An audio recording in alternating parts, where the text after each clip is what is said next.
Ahora es el tiempo que tu Espíritu Santo revele a cada corazón lo que tú tienes mostrándonos en tu palabra, lo que tú tienes enseñándonos desde el principio. Ahora háblales tú a todos, Señor, en el nombre de Jesús. Pon palabra en mi boca para ser fiel transmisor de la verdad tuya, en el nombre de Jesús, una vez más. Amén y amén. El título: verdades eternas. Verdades eternas. Cielo y tierra pasarán, mi palabra no pasará. Son verdades eternas. ¿Cuáles? Las que vienen de la palabra de Dios. Son verdades eternas. ¿Sabe? Me cautivó un salmo, el Salmo 18, el versículo 30. Dice David en este salmo: en cuanto a Dios, su camino es perfecto. Su camino es perfecto. Quite la palabra camino y puede escribir la palabra obra. ¿Cómo la leería? Su obra es perfecto. Su accionar es perfecto. Todo lo que hace Dios es perfecto. Por eso, tire por el piso cualquier duda que venga a tocar la puerta de su mente, pensando que si pudiera o pareciera o si hubiese alguna circunstancia que le hiciese perder su salvación. Si la salvación es de Dios, la salvación es perfecta, porque los caminos de Dios son perfectos.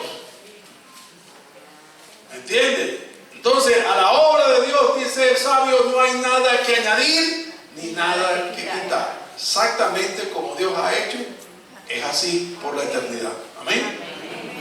Y dice entonces: en cuanto a su camino es perfecto. Acrisolada es la palabra del Señor. Acrisolada. ¿Qué palabra tan de nivel, no? Acrisolada. Aquello que es probado en todo y sale victorioso. ¿Me entiende? Que es metido en el fuego, en el crisol del fuego, y sale refulgente. Como dice alguien, de una acrisolada honestidad. ¿Qué quiere decir eso? Que ha sido probado en muchas circunstancias y siempre ha sido un hombre o una persona correcta en su cosa, honesta. Entonces dice: acrisolada es la palabra del Señor. Por eso dice: pase lo que pase, la palabra de Dios es veraz. Es la verdad, la palabra de Dios. Entonces, cuando ustedes leyeron hace tiempo que predicamos acerca de la palabra, cuando la palabra, dijimos, la palabra de Dios es veraz. ¿Qué significa ser alguien veraz? Digno de confianza. ¿Me entiende? Es digno de confiar. Porque ese hombre es veraz, su palabra es veraz. Cuando habla verdad. Entonces lo que diga es confiable. Así es la palabra de Dios. Acrisolada es la palabra del Señor. Es veraz y es confiable y es eterna.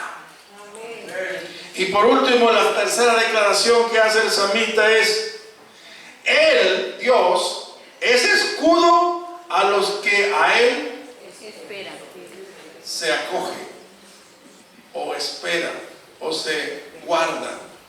El que habita al abrigo del Altísimo morará bajo la sombra del Omnipotente, dice la palabra. Entonces, tres declaraciones poderosas acerca de Dios, su obra y su palabra. Cuando hoy quiero hablarles acerca de la verdad que está en este libro. Este libro no lo escribió un ángel, lo escribieron hombres. Este libro no fue hallado en una cueva o debajo del mar o en un cofre, en una intrincada selva o algo así. No.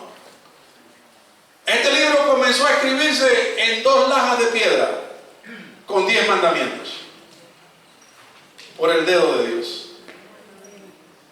Este libro fue el que se originó en un desierto, en un mundo oscuro, y le fue dado a un pueblo escogido, para que normara su vida entre ellos y la vida y la relación de ellos con su Dios. Pero ¿sabe qué? La singularidad de este libro es que desde ese momento de las lajas de piedra, los 10 mandamientos, transcurrieron aproximadamente 1500 años. Desde eso, desde Moisés, hasta que se escribió el último de ellos. ¿Me está oyendo lo que estoy diciendo? 1500 años. Y además de eso, lo escribieron aproximadamente 40 escritores, 40 autores participaron en esto. Hay algunos que no se tiene la veracidad de quién fue quien lo escribió, pero hay 40 personas que van desde un rey, un pescador, un labriego, un agricultor, un hombre, un médico, un recaudador de taxes, ¿cómo se llama?, de impuestos, un estadista, un prófugo de la ley. 40 personas diferentes en 1500 años. Pero ¿saben la singularidad de este libro? Que muchos de ellos obviamente no se conocieron. Algunos vivieron, fueron contemporáneos, pero otros ni se conocieron. Pero ¿saben lo particular de ellos? Que hay una cohesividad perfecta entre todos ellos. ¿Cómo es posible eso? Sí, porque hay una persona, una singularidad de una persona que converge en el pensamiento de los 40 escritores. Y este es la persona de Jesucristo de Nazaret. A Él sea la gloria. Entonces,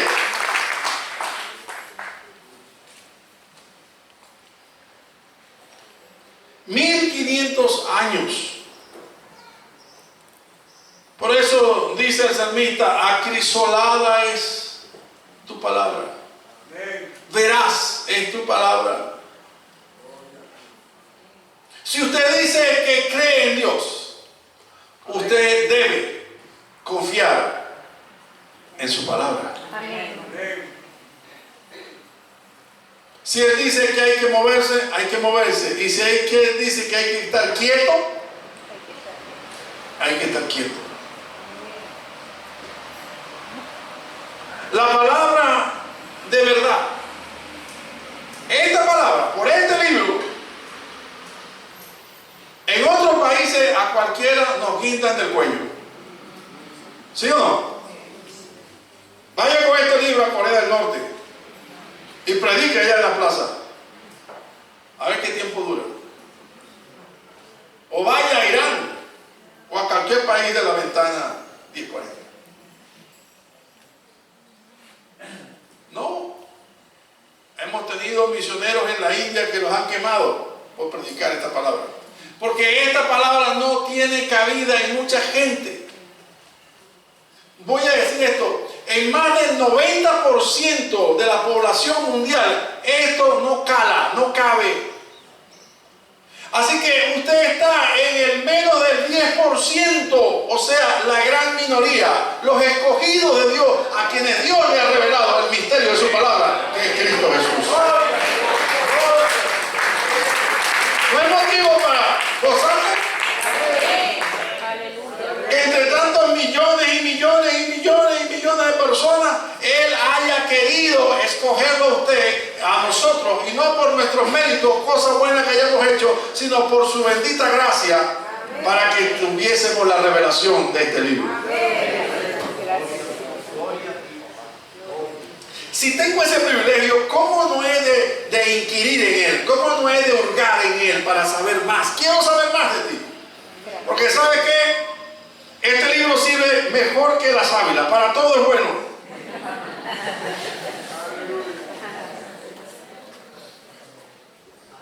Porque déjeme decirle que el pasado de la humanidad está aquí. El presente de la humanidad está aquí. libro está escrito.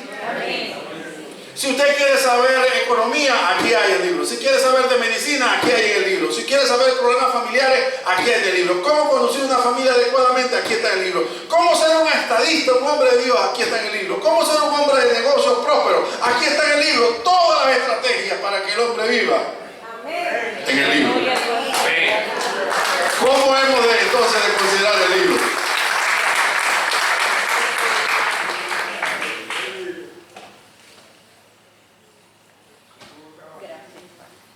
El pasado 31 de octubre, yo vi algo con mucha tristeza. Vi algo con mucha tristeza. No que fui a la panadería y la gente andaba disfrazada de, ¿cómo diríamos? De monstruos, ¿no? De zombies, se disfrazan de zombies. Sino lo que vi con tristeza por el teléfono fue que un sobrino mío estaba disfrazado de vampiro.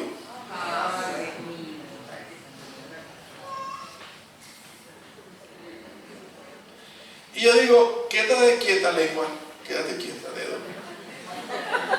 Quédate quieto. Mi esposa me dijo, quieto. Porque si digo algo me van a zumbar, bueno, me van a execrar y me van a decir, pero yo creo que si no digo nada, el que está arriba me va a dar palo.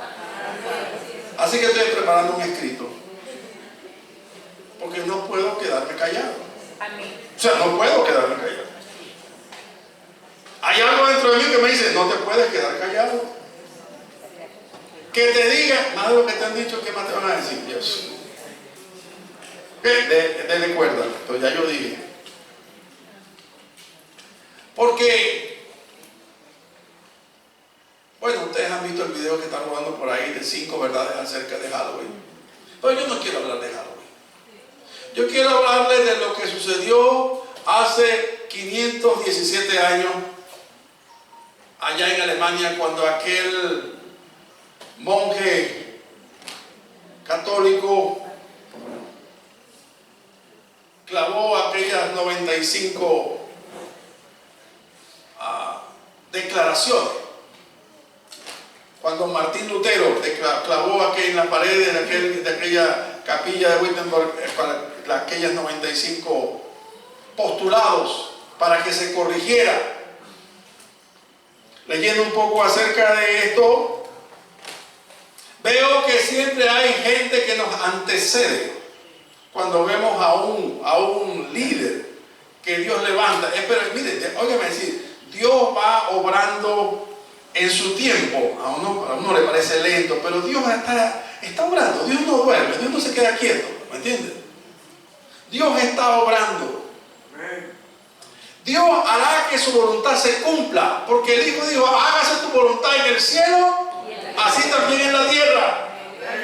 Donde no se hace tu voluntad, se hará tu voluntad. Así que yo les he dicho a ustedes, no deje de orar por su hijo o por su hija, aunque lo vea tirando palazos y disfrazándose de vampiros y lo que sea, de zombies, entonces sigue orando por él. Amén.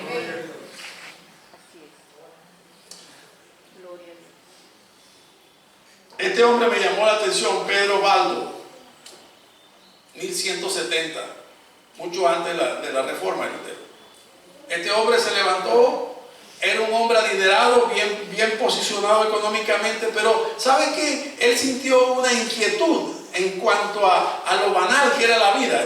La vida no puede ser en hacer dinero solamente y pasarla bien. Tiene que haber un fondo más. Entonces fue a la escritura, pero él no sabía leer la escritura.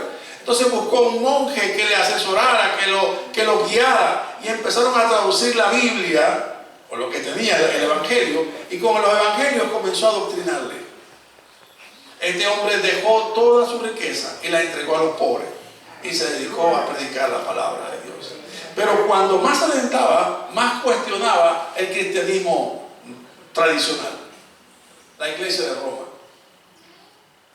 ¿Saben lo que era? Estoy hablando de 1170. Ya estamos en el siglo XII. ¿Qué está aconteciendo en ese tiempo? Estamos en el tiempo de la Inquisición. Estamos en víspera de las cruzadas. ¿Me entienden? Es el siglo XII, siglo XIII. También como es John Wycliffe, John Hans. Y estos nombres italianos son enredados. Girolamo de Savonarola.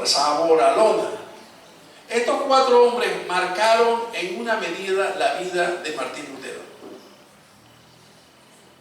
De todo esto, 2 de ellos murieron de muerte natural y 2 de ellos murieron en la hoguera.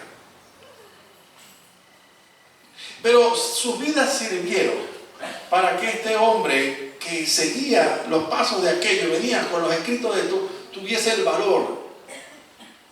So pena de que podía ser que muerto también en la hoguera. Primeramente, bueno, fue excomulgado. Pero de todo esto vino la reforma, que lo que se pedía era una corrección, no una división. Pero terminó siendo la reforma que se conoce hoy protestante. Y de ahí salieron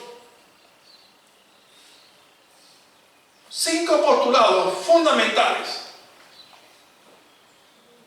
que se denominan las solas, las 5 solas. Primero, que solamente es la Escritura, la palabra de Dios. Solamente este libro será nuestro canon, nuestra máxima, nuestra regla de fe y conducta. Solamente este libro. Usted conoce, ¿verdad?, que actualmente hay unos que tienen 2 libros, otros que tienen 2 libros y algún principado o algún concilio que da el régimen que tiene la autoridad misma del libro. Y otros que están negando la validez del libro. En 1987, me parece tan lejos.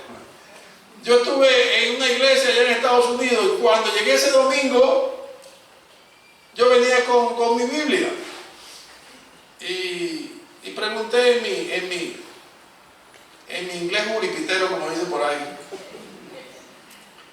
¿qué pasaje vamos a leer hoy? ¿Y sabe lo que me dijeron? No, ya aquí no leemos la Biblia, aquí tenemos el libro de fulano de tal. En 1987. Yo casi dejo el pelero cuando di eso, ¿no? Pero yo había sido invitado para dar un testimonio acerca de Venezuela en ese momento. Ahora, ¿qué nos estará pasando 32 años después?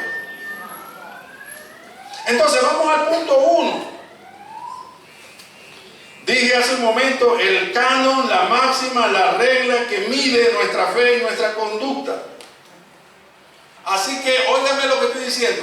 No hay ungido, no hay profeta, no hay visión, no hay libro, no hay pergamino, no hay evangelio que podamos aceptar que tenga igual o máxima autoridad que este libro. Porque van a aparecer evangelios nuevos y van a aparecer escritos nuevos y van a aparecer cosas que son tan antiguas como la misma palabra.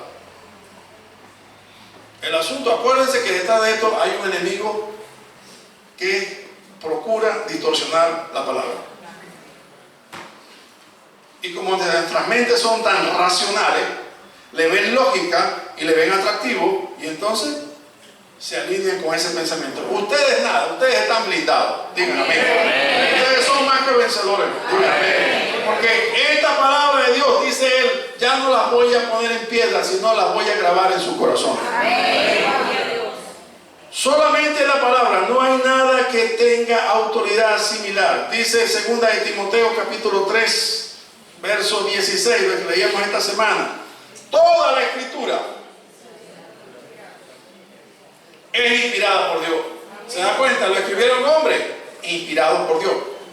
Dios le escribió. Escribe al ángel de la iglesia. ¿Quién le dijo? Dios le dijo, escribe al ángel. Vino a mí palabra de Jehová diciendo. Dios me mostró. O sea, todo lo que dijeron fue lo que Dios mismo le relató. ¿Okay?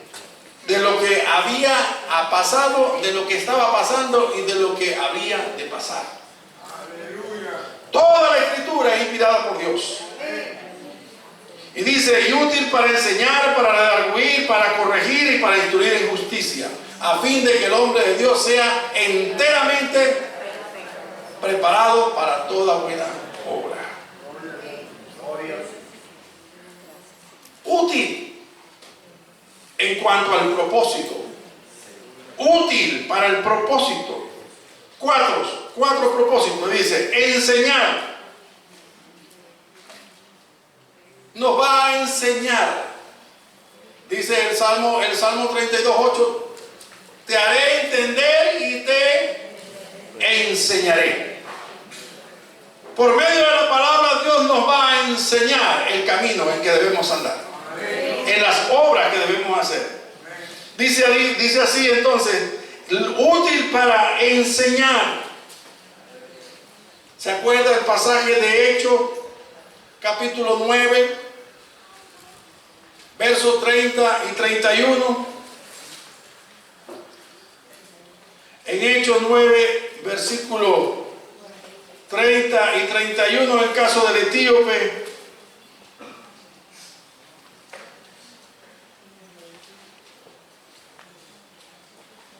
Hechos.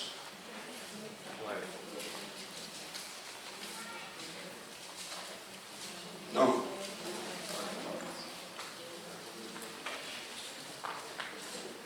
Hechos 8.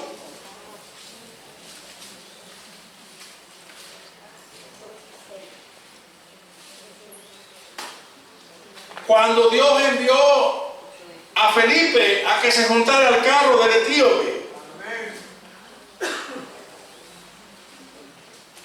Verso 30, entonces dice así: acudiendo Felipe, le oyó que leía al profeta Isaías y le dijo, pero ¿entiendes lo que lees? ¿Y qué respondió el embajador? ¿Cómo poder si alguno no me enseña? Entonces la palabra de Dios es útil ¿para qué? Para enseñar. Estaba hablando del profeta Isaías y estaba hablando acerca de Cristo, y partiendo de ahí de la escritura comenzó a enseñarle el evangelio de Dios. Aleluya. Y todos sabemos que yendo vieron cierta agua y dijo, aquí hay agua que impide que yo sea bautizado. Útil para enseñar. Si usted va a enseñar a alguien, la palabra de Dios es la herramienta que usted necesita saber. No hable acerca de su vida para enseñar, no, use la palabra de Dios para enseñar, porque ella es la que enseña. Hay muchos pasajes. Desead, dice la palabra, desead, en 1 Pedro 2:2, dice, desead como niños espirituales, como niños, la leche espiritual no adulterada, para que por ella crezcáis.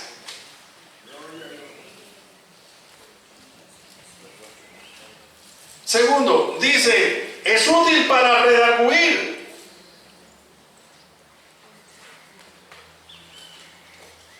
Oye, qué bueno. La palabra de Dios es útil para redarguir. O sea, hacernos entender cuando andamos en malos pasos, ¿verdad? Y nos revela la verdad de nuestra situación de pecado. Y nos redarguye. He pecado contra el cielo. ¿Se acuerda cuando Dios usó al profeta Natán? Y se acercó a David. ¿Y qué le dijo? Le echó el cuento del hombre que había venido a la ciudad y había visto un parcero que tenía una ovejita y el otro tenía 600 y mató la ovejita de aquel, y le echó el cuento y dice, no, el tal no era. Dijo David. Lo que no se imaginaba David era lo que iba a seguir diciendo el profeta. Ese eres tú. Aleluya. Útil para redarguir. Tercero, útil para corregir. El Salmo 126, haz volver nuestra cautividad, oh Jehová, clamaba él, el salmista. Pero también en la oración de Nehemías, capítulo 1, ¿se acuerdan de la oración de Nehemías? Sí, yo y mi casa hemos pecado, nos hemos corrompido, vino. Sí, Señor. Tú dijiste que si nuestra dispersión fuese hasta el extremo de los cielos, de allá nos recogerías y nos harías traer hasta el lugar que decidiste que habitase tu nombre. Y finalmente, para instruir en justicia. O sea, si usted quiere conocer a Cristo, Él es la justicia de Dios. Amén. Instruirnos en el conocimiento de Cristo. Pablo dijo, a ninguno quiero conocer ya, sino a Cristo y a este crucificado. 4 verdades: enseñar, redarguir, corregir e instruir en justicia. 1.2. En el Salmo 119:160 dice: la suma de tu palabra es verdad y eterno es todo juicio de tu justicia.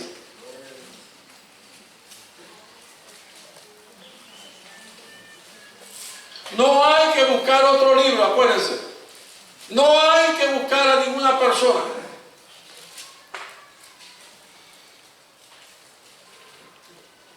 A veces, cuando yo leo la Escritura en el tiempo pasado, me digo, si ellos hacen y dicen lo que nosotros también hemos de hacer y decir, eso me preocupa. A veces en mi clase yo me quedo callado y pregunto, ¿entendieron? Y siguen callados. Entonces yo tengo 2 conclusiones aquí. O explico también que no es necesario preguntar, o nadie entendió nada. ¿Qué hay en la mente de ustedes? ¿Qué hay en el pensamiento del que está oyendo? Porque Pablo le dijo a los Gálatas: oh Gálatas insensatos, ahora lo que recibieron por fe, ahora quieren justificarlo por obra. Van a volver atrás. Pero es que así ha pasado aquí. Hay personas que se han gozado en la gracia de Dios. Es más, voy a decirlo así con mucha vergüenza, que he tenido el privilegio de bautizarlo. Aleluya.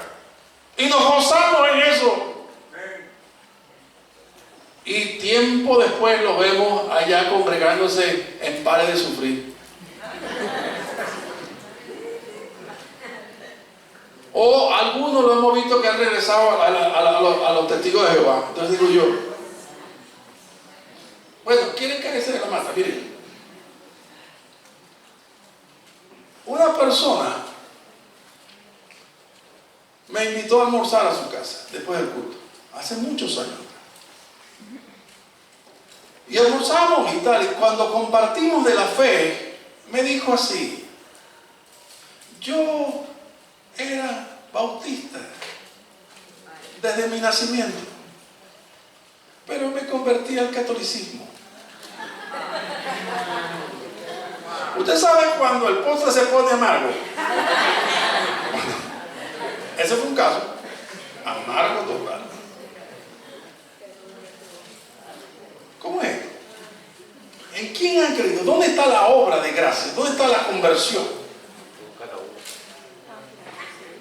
Ciertamente nunca la hubo, porque ¿cómo es posible? El Señor dijo: no volverán a Egipto, no volverán a Egipto. Amén.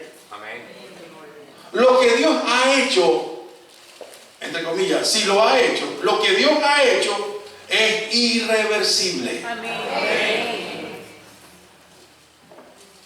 Por eso dice: la suma de tu palabra es verdad. Y eterno es todo juicio de tu justicia. En tercer lugar, el Señor dijo esta palabra en Juan capítulo 5, verso 37.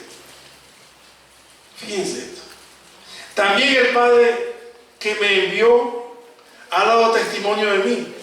Nunca habéis oído su voz, ni habéis visto su aspecto. Oiga, mire, lo tercero que les dice a ellos, le dice, ni tenéis su palabra morando en vosotros, porque a quien Él envió, vosotros no creéis. Pero leamos el 39. ¿Qué dice en el 39? Escudriñad las Escrituras. Porque a vosotros, los religiosos judíos, le dice, a vosotros os parece que en ella tenéis la vida eterna. Bueno, ellas son las que dan testimonio de mí.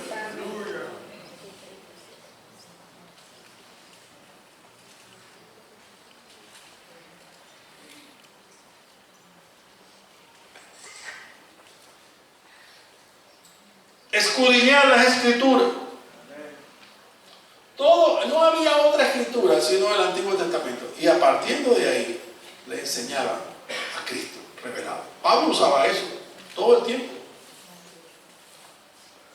Por eso, finalmente, para cerrar este punto, por eso Dios le habló al estadista Josué, al militar, y le dijo, nunca se apartará de tu boca este libro de la ley.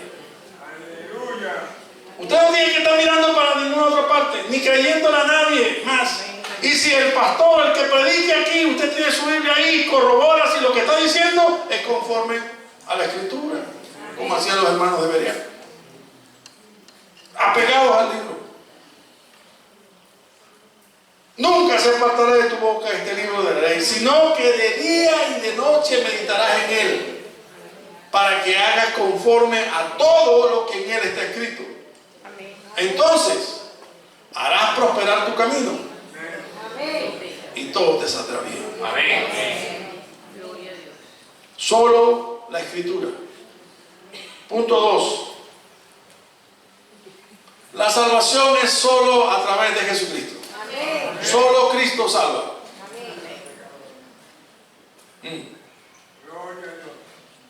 Se levantarán muchos Cristos.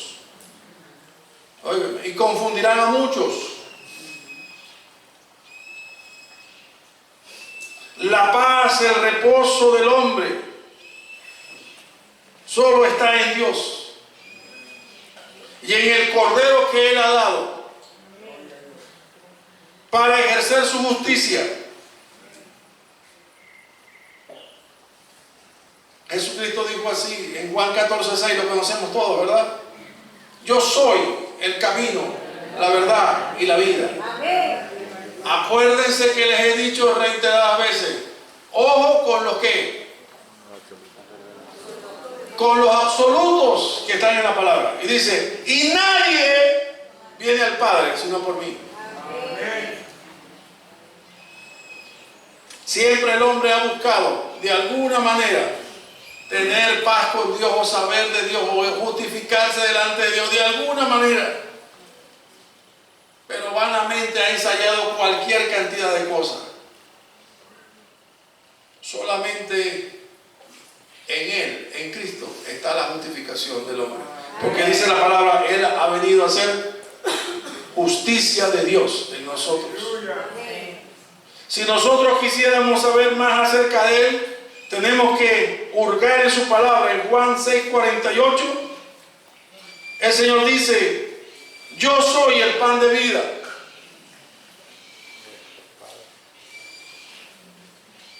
El verso 50 dice, este es el pan que descendió del cielo, para que el que de él come no muera. Yo soy el pan vivo que descendió del cielo. Si alguno comiere de este pan, vivirá para siempre. Y el pan que yo le daré es mi carne, la cual yo daré por la vida del mundo. Tenemos que conocer los yo soy de Jesús. Yo soy el buen pastor su vida da por las ovejas. Yo soy la resurrección y la vida, el que cree en mí, aunque esté muerto, vivirá. Yo soy la luz del mundo, yo soy la puerta de las ovejas, el que por mí entrare será salvo. Absoluto, total. Finalmente, para cerrar este ciclo del yo soy, del solo Jesús, el apóstol Pedro dijo así, en Hechos capítulo 4, verso 12.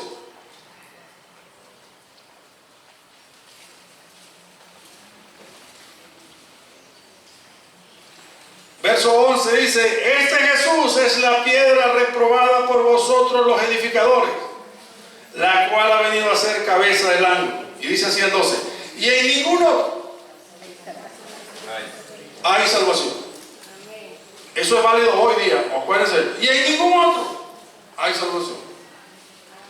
Porque van a venir muchos ungidos. Hace años estaba yo en Puerto Rico, en ese año como 97, 2000. ¿No se acuerdan la fama que habían tantos evangélicos en Puerto Rico? Habían tantos que había uno que se decía que era primo descendiente de Jesús. Ojo con eso. ¿No se acuerdan que había uno por ahí que murió, que vivía en Miami, que decía que era el Mesías? Van a venir muchos, pero usted tiene que fiarse solamente de la palabra. No se aparte ni a izquierda ni a derecha, no se aparte de ella.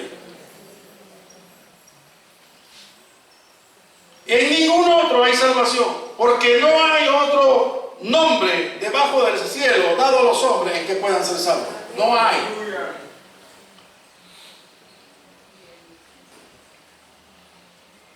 Escrito está, y como está escrito así es. El profeta Isaías escribió en Isaías 53:5 un absoluto de Dios. Dice: mas él herido fue por nuestras rebeliones, molido por nuestro pecado, el castigo de nuestra paz fue sobre él, y por su llaga fuimos nosotros curados. Todos nos descarriamos como ovejas, cada cual se apartó por su propio camino. Aquí está lo que quiero decir: mas Jehová cargó sobre él el pecado de todos nosotros. O sea, si ya uno pagó por todo, no se yerga ninguno por ahí diciendo que va a hacer algo por nosotros. El que tenía que haberlo hecho ya lo hizo. Finalmente, un tercer solo por gracia, solo la Escritura, solamente Jesucristo y solamente por gracia.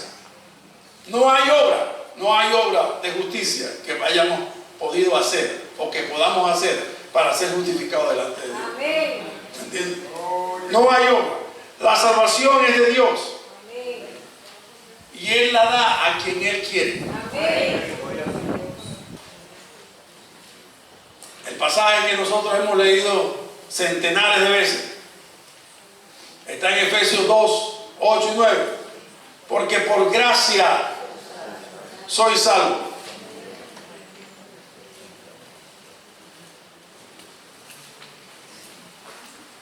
Porque por gracia soy salvo por medio de la fe. Y esto no es vosotros, pues es don de Dios, no por obras para que nadie se gloríe. La fe nos ha sido dada para creer, para confiar, para obedecer a Dios. Él hizo, por gracia, Él hizo que nuestros corazones resplandeciesen cuando eran tinieblas. Por gracia. No hay obra que nosotros hayamos hecho. Una redacción perfecta de esto lo encontramos en Romanos capítulo 9. Voy a leer brevemente estos versos. El 9, Romanos 9, verso 10 dice: y no solo esto, sino que también cuando Rebeca concibió de Isaac, nuestro padre, pues no habían aún nacido, ni habían hecho aún ni bien ni mal, para que el propósito de Dios conforme a la elección permaneciese. No por las obras, sino por el que llama. ¿Se da cuenta? Está hablando de quién, de Jacob y de Saúl. No habían nacido, pero ya él había elegido a quién iba a servir, el mayor de ellos. Esaú servirá al menor, que era Jacob. Verso 13. Dijo él: el mayor servirá al menor, como está escrito: a Jacob amé y a Esaú aborrecí.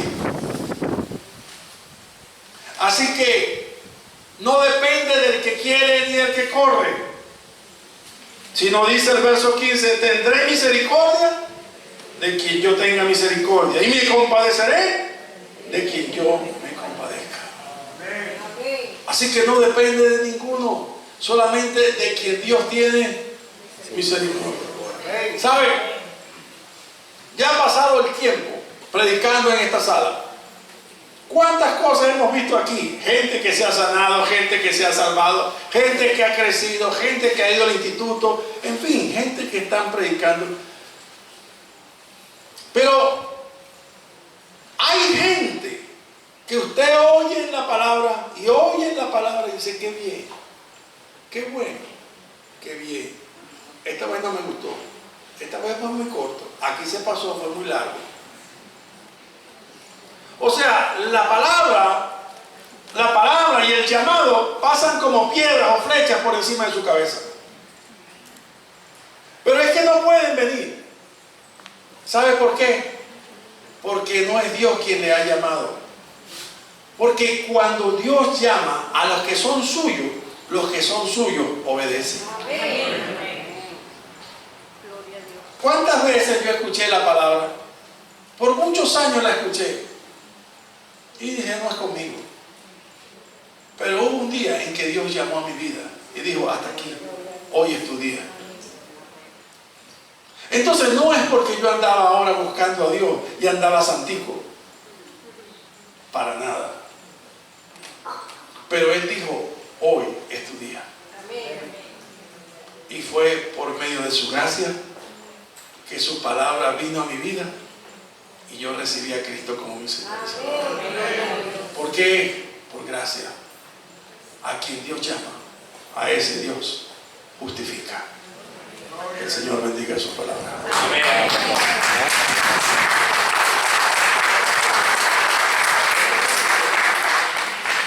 Vamos a orar. Parece. Antes de darle la oportunidad a Jacobo para que venga.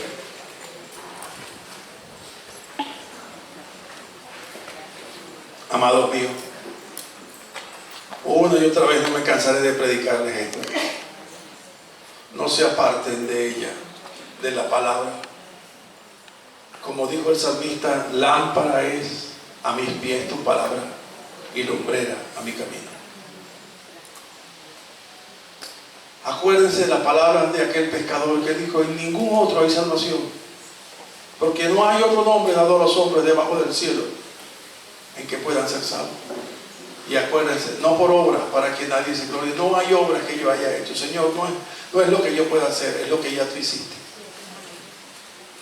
Padre, en esta hora pongo a cada alma que está aquí e intercedo delante de ti por ella. Señor, que sea tu palabra la que crezca y haga crecer, Señor, la que cobre carne y espacio en sus corazones y sus pensamientos, y la gloria sea para ti, Señor, porque oro delante de ti y clamo delante de tu majestad en el nombre de Jesús de Nazaret, nuestro Señor y Salvador. Amén.